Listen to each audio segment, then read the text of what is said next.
Magandang araw po sa iyo, Kuya Dax. Uunahan ko na po kayo at ang mga followers ninyo na hindi ito yung typical na kwento na maririnig sa channel mo. Hindi ito love story.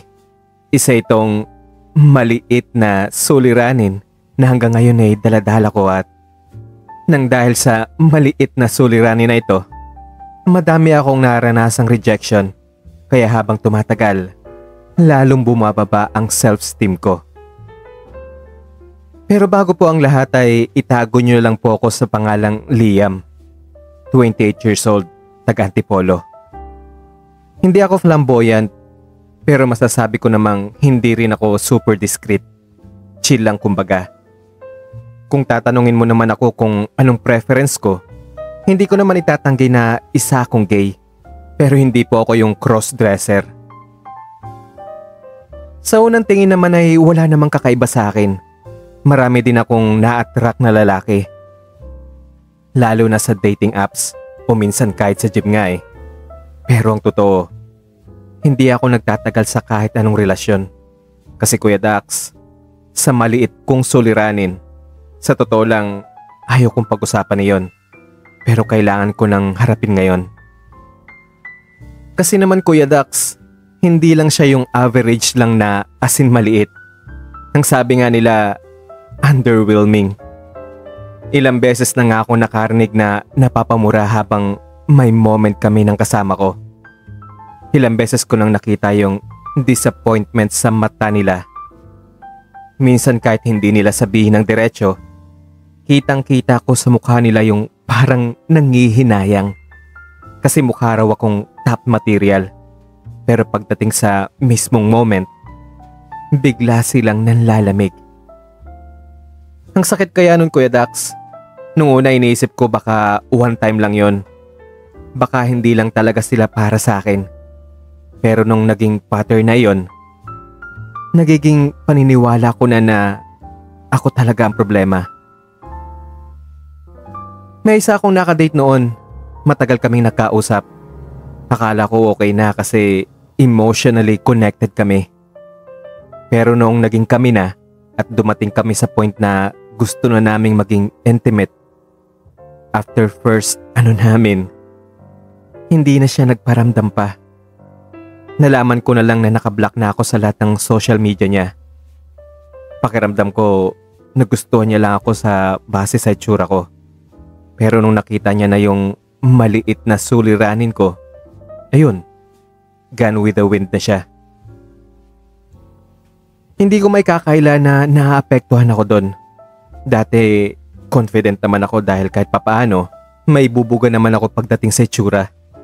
Pero simula nga nun, bawat may makakasama ako, may takot na akong nararamdaman. Lalo na sa mga lalaking parang interesting talaga.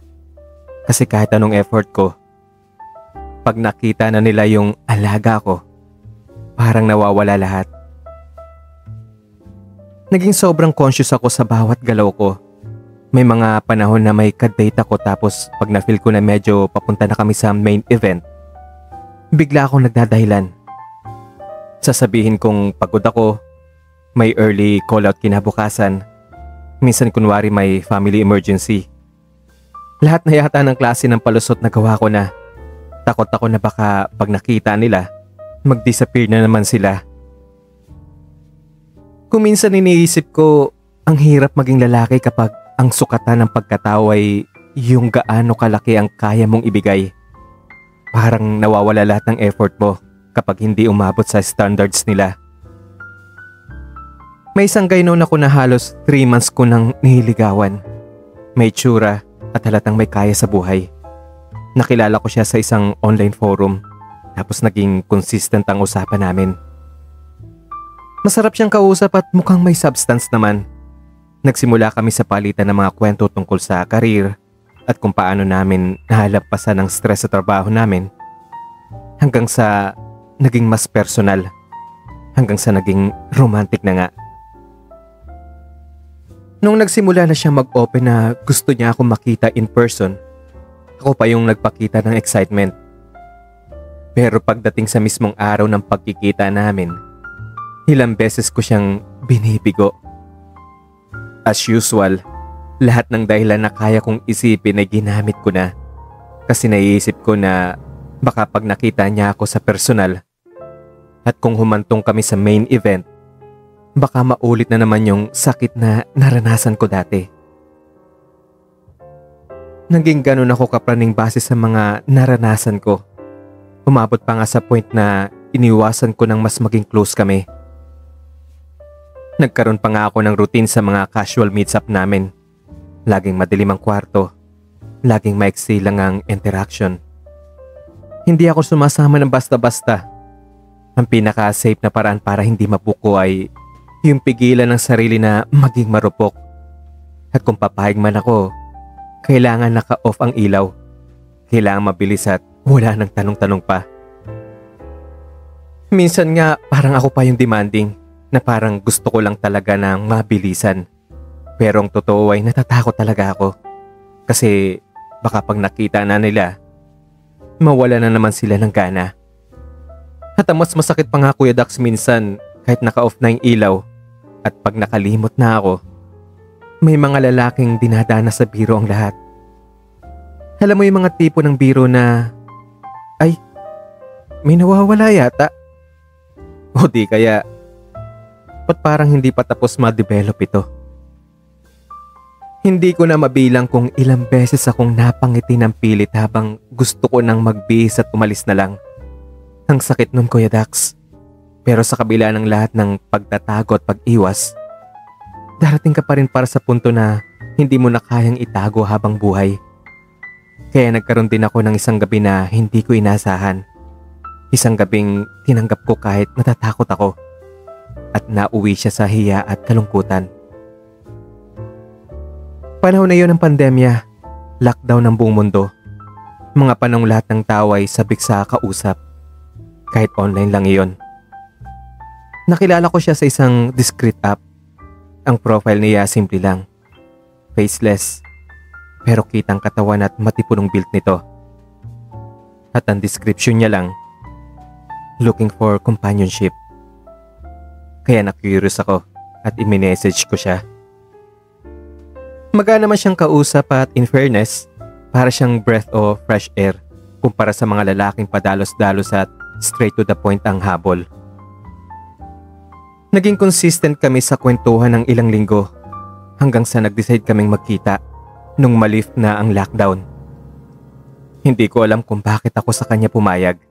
Siguro dahil pakiramdam ko, hindi siya tulad ng iba na hindi niya ako huhusgahan kung anong meron ako.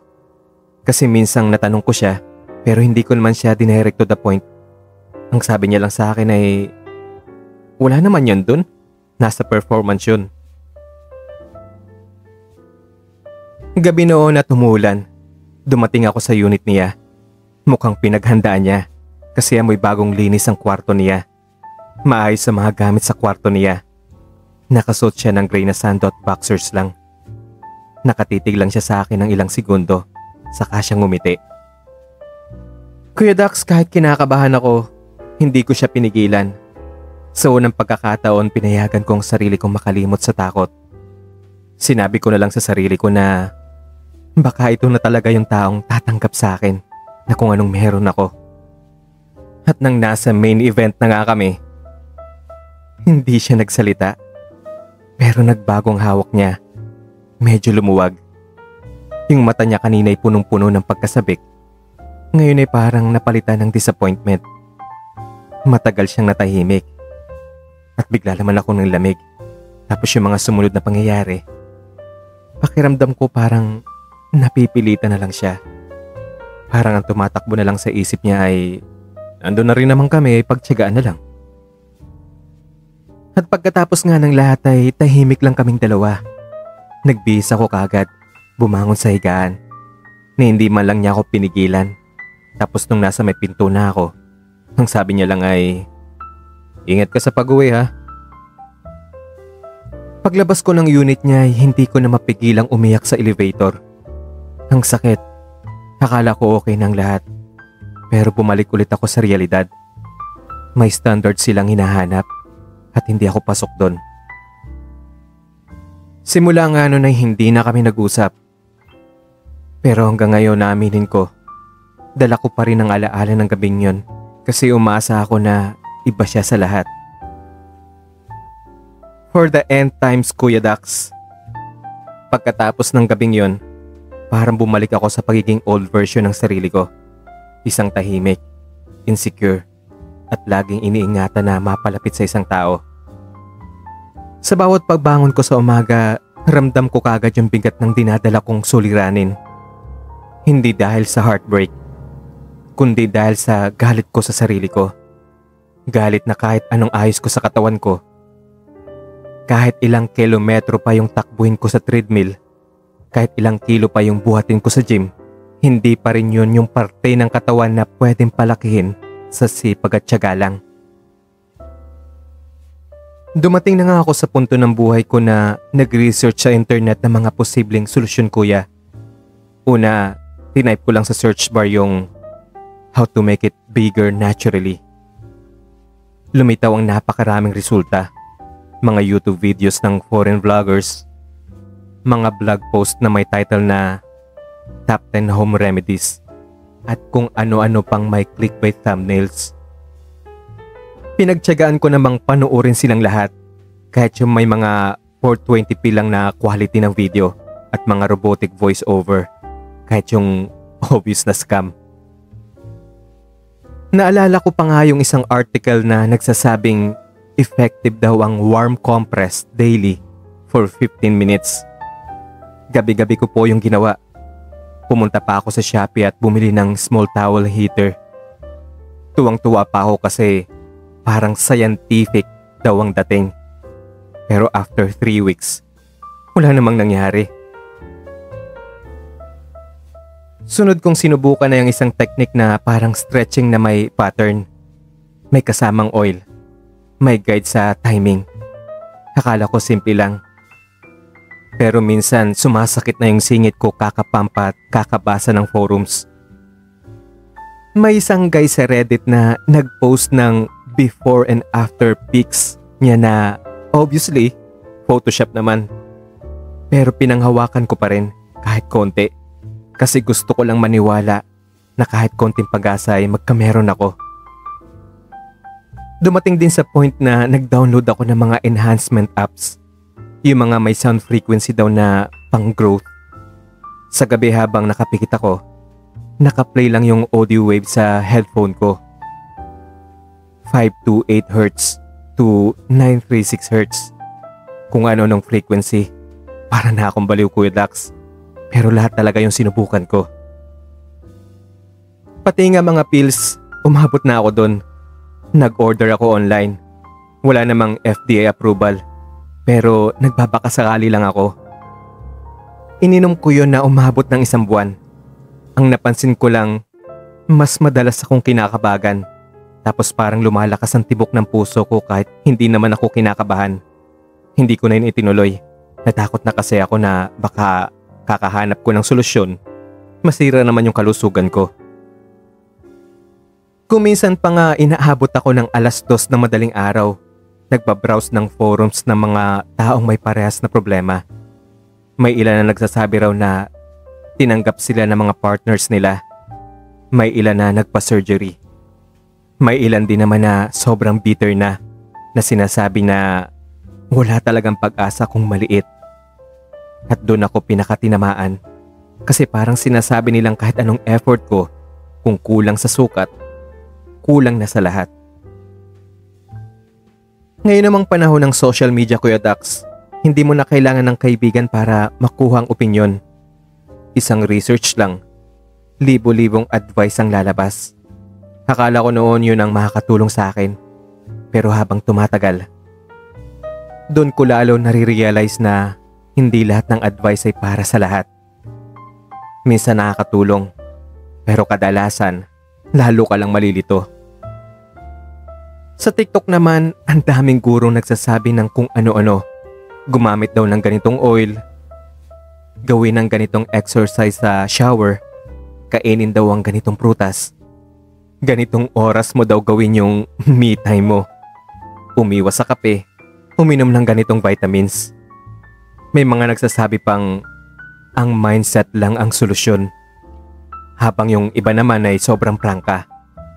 Kung maliit tanggapin mo na lang, yan ang sinasabi nila. Siyempre ako namang itong desperado na, pinakinggan ko lahat. Sinubukan ko pang i-record ang sarili kong progress. Gumawa ako ng tracker noon. Nilagyan ko pa ng notes na Day 1, no changes. Day 10, still no visible changes. And day 21, nagda-doubt na ako. Nakakatuwa sa una kasi parang project lang ako. Pero habang tumatagal, nare-realize kong mas lumiliit yung tiwala ko sa sarili ko. Kasi sa bawat araw na walang pagbabago, naharamdaman kong wala na talagang chance. May isang content creator sa YouTube na nagsabing walang matinong tao ang magmamahal sa maliit. Akala ko satire, pero habang pinapanood ko yon, totoo pala ang pagkakasabi niya. Nagsimula akong magbasa ng comments at yun na nga ang naging rabbit hole ko ng self-hate. Napaisip ako, bakit parang lahat ng advice ay nakabase sa pag-improve ng sarili para lang maging tanggap ng iba? Di wala akong nabasang content na nagsasabing okay ka lang kahit maliit. Puro ito ang gagawin mo para lumaki yan. O di kaya kung ayaw mong iwanan ka, gawin mo to.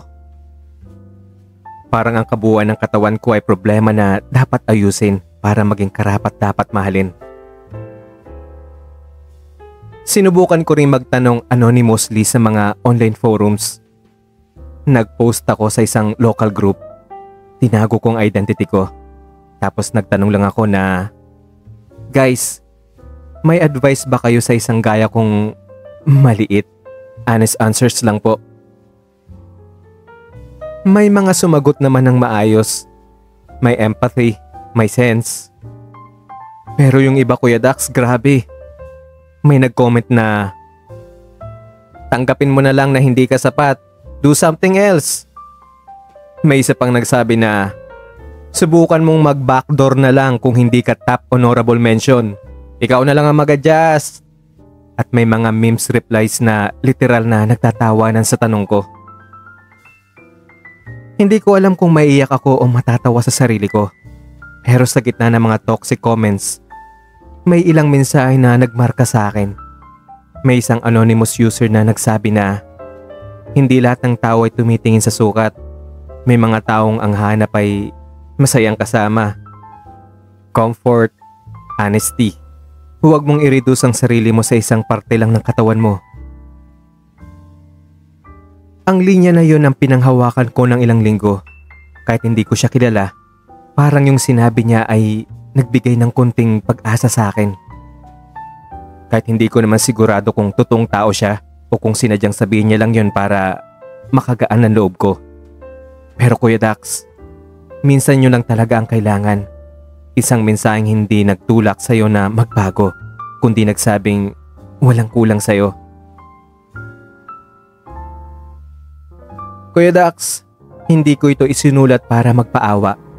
Ibinahagi ko ang kwento kong ito kasi matagal na akong pagod intindihin ang standard na hinihingi ng lipunan, lalo na sa community naming mga LGBT. Pagod na akong pilit ng umiti. Pagod na akong magkunwaring okay lang ako, habang sa loob ko ay unti-unting nawawalan ng pag-asang may taong tatanggap sa akin. At ngayon ay dito sa channel mo naman ako magpapakasakali na alam ko sa mga stories mo na karamihan ay kasama ko sa community. Gusto ko namang marinig ang sagot o payo ng mga makakarinig ng kwento ko. Hindi ko po kasi alam kung anong dapat ko pang gawin. Pakiramdam ko ay nagawa ko ng lahat. Ayoko na sanang dumaan pa sa surgery o gumastos pa. Gusto ko lang malaman, Kuya Dax, kung may iba pang alternatibong paraan. May natural ba talagang paraan na pampalaki ng, alam mo na, may exercise ba na totoo at hindi placebo? May pagkain bang nakakatulong o routine na pwedeng subukan ko? O baka naman, Kuya Dax, ang tunay na solusyon ay hindi sa katawan, kundi sa mindset ko. At kung ganun man, paano ko ito haharapin sa totoong buhay kung paulit-ulit pa rin akong nare-reject? Kaya humihingi po ako ngayon ng payo or suggestion sa mga nakakaranas din ng ganito, sa mga napagdaanan na rin ng ganitong takot, sa mga simpleng tao na may matinong pananaw sa buhay at lalo na sa mga professional na marunong umintindi. Baka po pwede niyong ibahagi kung anong dapat kong subukang gawin sa comment section at babasahin ko po yan. At ngayon pa lang po ay magpapasalamat na ako. Gusto ko lang malaman kung may pag-asa pa ba o kailangan ko lang talaga tanggapin ang katotohanan. O baka naman ako lang ang may maliit na suliranin. Sa totoo lang kahit isang komento lang na may saysay, sapat na sa akin yun. At ma-appreciate ko po yun. Hanggang dito na lang po ang sulat ko. More power po sa channel ninyo Kuya Dax. PS po pala, sa mga makakarinig nitong kasama ko sa community, Happy Pride Month po. Ako si Liam at ito ang true confession ko. Or should I say, ang maliit na suliranin ko. Maraming salamat po sa pakikinig. Kung nagustuhan niyo po ang kwento, baka naman pwedeng pakilike. Kung hindi pa kayo nakasubscribe at bago lang po kayo sa channel ko, i-click nyo lang po yung subscribe button at pakikalembang na rin po yung bell para po ma-notify kayo pag may upload akong kwento. At nga po pala kung gusto nyo mag-share ng kwento, i-email nyo lang po sa akin or i-PM nyo lang po sa akin sa Facebook page ko. Add nyo na rin po pala ako sa Facebook ko, Dax Magno. Ang lahat po ng detalye ng nabanggit ko ay nasa description box. Kung maisipan nyo man pong mag-share ng kwento nyo, no worries po. Pwede po nating gawing anonymous yung pagkatao ninyo. O ibahin natin yung pangalan tulad ng mga unang nagpadala. Yun lamang po at maraming salamat ulit. Kita-kits po tayo sa susunod na kwento.